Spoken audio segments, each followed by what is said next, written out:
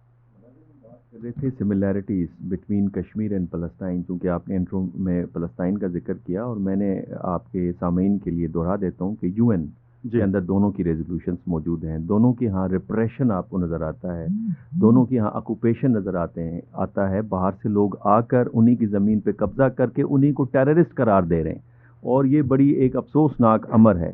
اس کے علاوہ چوتھا جو آپ کو سملیرٹی نظر آتی ہے، اتنی پاور استعمال کرنے کے باوجود جو تحریک ہیں, چاہے وہ فلسطین کی تحریک ہو یا کشمیر کی تحریک ہو, اسے ختم نہیں کر سکے. ایک جگہ 2.3 ملین کے اوپر جس طرح کی بمبارڈمنٹ چل رہی ہے, اور جہاں پہ اب تک 900,000 سے زیادہ ایئر اٹیکس ہو چکے ہیں, کئی بلڈنگیں, سینکڑوں بلڈنگیں برباد ہو چکی ہیں, اس کے باوجود بھی آپ دیکھتے ہیں فلسطینیوں کا عزم جو ہے وہ کھڑا ہوا ہے. اور یہ 75 سالوں سے اسی طرح کے ان کے اوپر حملے ہوتے آ رہے ہیں, جہاں پہ بچے, جہاں پہ خواتین, جہاں پہ بوڑھے, جہاں پہ جوان, سارے مارے جا رہے ہیں. یہی نوبت آپ کو کشمیر کے اندر نظر آتی ہے کہ جہاں پہ 8 ملین کے اوپر 9 لاکھ فورس ہو, ہر 7 کشمیریوں پہ ایک سپاہی فوج کا کھڑا ہو, اور اس کے بعد پھر اننت ناگ آپ دیکھتے ہیں کہ 2 ملیٹنٹس جو ہیں آزاد حاصل کرنے والے جو مجاہدین ہیں, آپ دیکھتے ہیں کہ وہ 5 دن انڈین فورسز کو انگیج کرتے ہیں, 3 سیکیورٹی آفیسرز کو مار دیتے ہیں اور ٹگنی کا ناچ نچاتے ہیں. پھر آپ برہان وانی کی موومنٹ بھی ماضی میں دیکھتے ہیں جنہوں نے ایک نئی انرجی انفیوز کی.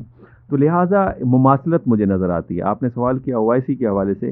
او آئی سی کے حوالے سے میں یہ کہوں گا کہ او آئی سی بڑا امپورٹنٹ ہے, اور او آئی سی کا وجود جو ہے, پہلا پوائنٹ تو یہ کہ فلسطین کے مسئلے پر ہی یہ وجود میں آرگنائزیشن آئی تھی. دوسرا پوائنٹ یہ کہ میں نے کئی بار آپ کے پروگرام میں ذکر کیا ہے کہ ملٹی پولر ورلڈ کے اندر ملٹی لیٹرل آرگنائزیشن جو ہیں وہ بڑی اہمیت حاصل کر چکی ہیں, اور انہی فورم کے ذریعے سے انٹرنیشنل نظام جو ہے, سسٹم جو ہے وہ آپ کا رن ہو رہا ہے. تیسری میں یہ گزارش کروں گا کہ جہاں پہ قطر, جہاں پہ سعودی عرب, جہاں پہ مصر مذاکرات کے لیے کوشش کر رہا ہے, میڈیشن کی کوشش کر رہا ہے, اس کے بجائے او آئی سی ہو تو وہ آپ کو زیادہ افیکٹو ہوگی. او آئی سی کی اہمیت بھی اس حوالے سے بڑھے گی, اور مسلمانوں کا او آئی سی کے اوپر ٹرسٹ بھی بڑھے گا. اور چوتھی بات یہ کہ فلسطینیوں کو شامل کیے بغیر اس مسئلے کا حل نہیں ہے, اسی طرح سے جس طرح سے کشمیریوں کو شامل کیے بغیر کشمیر کا مسئلہ جو ہے حل نہیں ہوگا, چاہے انڈیا کچھ بھی کرتا رہے. تو یہ میرے چند گزارشات تھے جو آپ کے وقفے سے پہلے سوالات کے تناظر میں نے دی. رائٹ. ڈاکٹر توقیر ملک صاحب, آپ کی طرف آنا چاہوں گا. ڈاکٹر صاحب نے بڑی خوبصورتی کے ساتھ, بڑے جامع اور اختصار کے ساتھ جو ہے وہ سوال کا جواب دیا, اور ان پہلوؤں کو ایڈریس کیا کہ جو بیسک ریزنز ہیں, جو بیسک ڈائنامکس ہیں. سر, آپ سے سوال یہ ہے کہ مقبوضہ کشمیر کی صورتحال وہ بھی آپ کے سامنے ہے, غزہ کی صورتحال وہ بھی آپ کے سامنے ہے. آج جو اسلام آباد میں اجلاس ہوا ہے جس میں او آئی سی کے نمائندگان کی جانب سے مسئلہ کشمیر پر بات کی گئی ہے, غزہ کے حوالے سے اور کشمیر کے حوالے سے اسرائیل اور انڈیا کو مسلم ورلڈ کے اگینسٹ جو ہے وہ 2 ریاستیں ڈکلیئر کیا گیا ہے کہ یہ وہ 2 ریاستیں ہیں جو بنیادی طور پہ جنگی جرائم کا ارتکاب بھی کر رہی ہیں اور کھلم کھلا مسلم دشمنی اور اسلاموفوبیا کے معاملے کو بھی لے کے آگے بڑھ رہی ہیں. اس پہ آپ کیا کہنا چاہیں؟ جی بہت شکریہ. دیکھیں, ویسے تو ڈاکٹر منور صاحب نے بڑی سیر حاصل اس پہ بات کی ہے. دنیا میں یہ دونوں ریاستیں فلسطین اور کشمیر, اس کی کہانی بڑی دردناک ہے. اس کا ذکر ابھی آپ نے اپنے سوال میں بھی کیا, اور لیکن سر یہ گٹھ جوڑ ہے بنیادی طور پہ. بالکل, اور اس میں تو خیر ایک نیکسس جو ہے وہ موجود ہے انڈیا کا, اسرائیل کا, ایون یو ایس کے حوالے سے بھی, تو یہ ایک نیکسس تو اویلیبل ہے. لیکن یہ دونوں جو خطے ہیں, فلسطین کا ہو گیا یا کشمیر کا ہو گیا, بہرحال بڑے ہی ظلم و ستم کا شکار ہیں. جموں کشمیر پر بھارت قابض ہے, فلسطین پر اسرائیل قبضہ جمائے ہوا ہے, اور دونوں ہی مسلم اکثریتی ریاستیں ہیں. اور آپ اس کو دیکھیں, مطلب ٹریجڈی آف دی فیکٹ جسے ہم کہتے ہیں, کہ جب اقوام متحدہ مارز وجود میں آئی تو اس کا بنیادی نقطہ یہ تھا کہ دنیا کو جنگوں سے پاک کرنا ہے, سب سے اہم نقطہ. اس کے آبجیکٹو شروع والے دیکھیں, اور ایک امن کی آشا ہوگی, اور جو کانفلکٹس ہیں ان کو پیسفلی ریزالو کیا جائے گا. اب آپ دیکھیں کہ اس وقت بہت سارے کانفلکٹس ختم بھی ہو چکے, یونائٹڈ نیشنز نے اس پہ اپنا کردار بھی ادا کیا, لیکن جو بدقسمتی سے آپ کو ایک چیز نظر آتی ہے, دونوں اس وقت جو بڑے کانفلکٹ ہیں اور جو میجر کانفلکٹ کی سے وار اور اس سے پھر انٹرنیشنل وار کی صورت میں بھی جا سکتے ہیں, وہ کشمیر کا مسئلہ ہے. یہ نیوکلیر فلیش پوائنٹ بھی ہے. آپ کے گرد جو ریاستیں ہیں وہ آلریڈی نیوکلائز ہیں, اور جو ورلڈ ری الائنمنٹس وغیرہ ہو رہی ہیں اس کے اندر بھی دیکھیں تو پھر ایک کشمیر کا ایشو بڑا امپورٹنٹ بھی ہے اور بڑا ٹریگر بھی کر سکتا ہے. دوسرا, مشرق وسطیٰ میں دیکھیں تو فلسطین کا جو مسئلہ ہے وہ اپنی جگہ پہ بڑا اہم ہے, اور دونوں مسلم ریاستیں اور دونوں اقوام متحدہ کے ایجنڈے پر موجود, اور دونوں پر آج تک جو بھی, جیسے ادھر 2 ریاستی حل کی بات ہے اور یہاں پہ پلیبسیٹ اور اس کی بات ہے, ریفرینڈم کی بات ہے, تو دونوں جو ہے نہیں. تو اس لحاظ سے دیکھیے تو یہ یعنی ہمیں بظاہر تو یہ نظر آتا ہے کہ دنیا بھی اپنے مفاد کو سامنے رکھ کے سارے معاملات کرتی ہے. اور اس وقت جو غزہ کی صورتحال ہے، آپ یہ بھی دیکھیں کہ ایک ریپریشن جو ہے ڈاکٹر صاحب نے ذکر کیا، یہ فلسطین میں ایک عرصے سے ہے اور سیم پوزیشن وہی ہے. یہاں پہ ہر 10 یعنی کشمیریوں کے مقابلے میں ایک فوجی جو ہے بندوق تانے کھڑا ہوا ہے، اور ان کے جو لا انفورسمنٹ ایجنسیز ہیں یا ان کی جو ایک اوپن جیل کی صورتحال موجود ہے.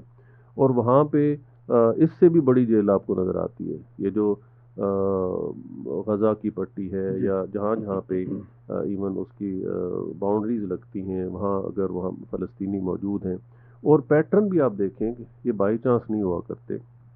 ابھی 2019 کے بعد دیکھیں تو آبادی یعنی اس کی جو خصوصی حیثیت تھی اس کو تقسیم کیا گیا. تو اصل مقصد کیا ہے کہ ایک آبادی کا جو تناسب ہے اس کو تبدیل کرنا، اور اس کے کانسیکوینس میں کیا کیا انہوں نے، جتنے بھی رول ریگولیشن قوانین تھے، ڈومیسائل کے قوانین ہو گئے، ایون جو ڈیمارکیشن کی گئی اس طرح کی گئی کہ وہ مسلمانوں کی سیٹیں جو ہیں وہ اسمبلی میں کم ہو جائیں، اور ادھر جو غیر مسلم آپ کہہ لیں یا فنیٹکس کہہ لیں، شدت پسند کہہ لیں، ان کو وہاں پہ بسایا جائے. جو کہ آج تک ایون ڈوگرا راج کے دوران بھی یہ ایک تھا کہ باہر سے آ کے ایون جو کاروبار ہے اس کے حوالے سے بڑی پابندیاں تھیں. اور لیکن اور وہاں پہ آپ دیکھیں کہ کس طرح وہاں کے لوگوں کی زمینوں پر قبضہ کیا گیا، وہاں پہ بسایا گیا ان کو. بسانے کے بعد پھر آپ دیکھیں چلیں حماس نے جس نے بھی حملہ کیا، آپ ایک انٹیلیجنس آپ پوری دنیا کے اندر مشہور ہیں، پھر آپ کے وہ اپنے اندر جھانک کے دیکھیں کہ آپ نے ان کے ساتھ کیا کیا کہ آج ایک بھی جو فرد ہے وہ کسی اور گروپ کے ساتھ یعنی اسرائیل کے ساتھ نہیں کھڑا ہوا، وہ سارے ادھر موجود ہیں. اور اگر آپ وہی چیزیں جو آج سے 2 سال 4 سال 5 سال 10 سال پہلے آپ دیکھتے ہیں ٹیلی ویژن سکرینز پہ بچوں کو کس طرح جو ہے وہ کونے میں اسرائیلی فوجی جو ہے ہٹ کرتے ہیں اور وہ شہید کیا جاتا ہے ان کو، خواتین کے حالت اظہار دیکھیں، ان کو دیکھیں، یعنی وہ ایک بالکل باقاعدہ جیل کی صورتحال موجود ہے. تو یہ جو سملیرٹیز ہیں یہ اپنی جگہ پہ بڑی اہم ہے، اور اس میں OIC یقیناً ایک بڑا اہم ہے. اور اسی مسئلے کی وجہ سے جب مسجد اقصیٰ پہ آگ لگائی گئی تھی اور اس کا قیام عمل میں آیا، اور یقیناً اس کے آبجیکٹیوز بڑے اہم ہیں، لیکن وہ جو اتحاد ہے وہ جس کا مسلم امہ کی بات کرتے ہیں، جس کے اندر کنورجنس آف جو آپ کے انٹرسٹ ہوتی ہے وہ کس حد تک ہے. تو اس کو اب براڈر پرسپیکٹو میں دیکھنا بھی ہوگا، سوچنا بھی ہوگا. اگر آپ نے اس سمبل کے تحت دنیا میں رہنا ہے تو یقیناً ایسے کرنا ہوگا. اور دوسری صورت یہ ہے کہ جہاں جہاں پہ پھر دیکھیں ایک ظالم ہوتا ہے ایک مظلوم ہوتا ہے، آپ مذہب کو ہٹا کے بھی دیکھیں تو اس تاریخ میں اگر آپ دونوں کو، کشمیر کو بھی اور فلسطین کو دیکھیں تو آپ کو وہ چیز نظر آ جاتی ہے. وہ کارل مارکس کہہ نا کہ ایک ہیوز ہیں اور ہیو ناٹس ہیں.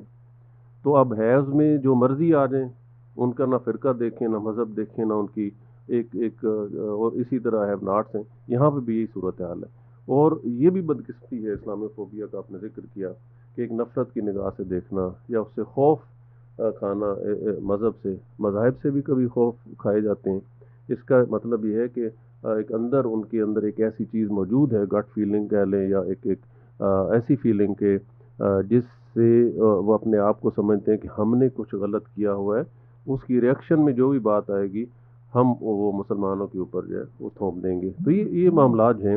اور مقدس جگہ وہ فلسطین کا وہ اپنی جگہ پہ دنیا کے تینوں اہم مذاہب اسلام، عیسائیت، یہودیت تینوں کے لیے مقدس جگہ موجود ہے، اور مسلمانوں کی عقیدت وہ بھی بالکل وہاں پہ آئے. تو اس مسئلے کا حل جو ہے کوئی مشکل نہیں ہے، اگر کرنا چاہیں تو حل مشکل نہیں ہے. اچھا، یہ بڑی ایک دلچسپ اور اتنی ہی اہمیت کی حامل حساس گفتگو ہے. بنیادی طور پہ جن مختلف نکات کا جو ہے وہ آپ نے اپنی اس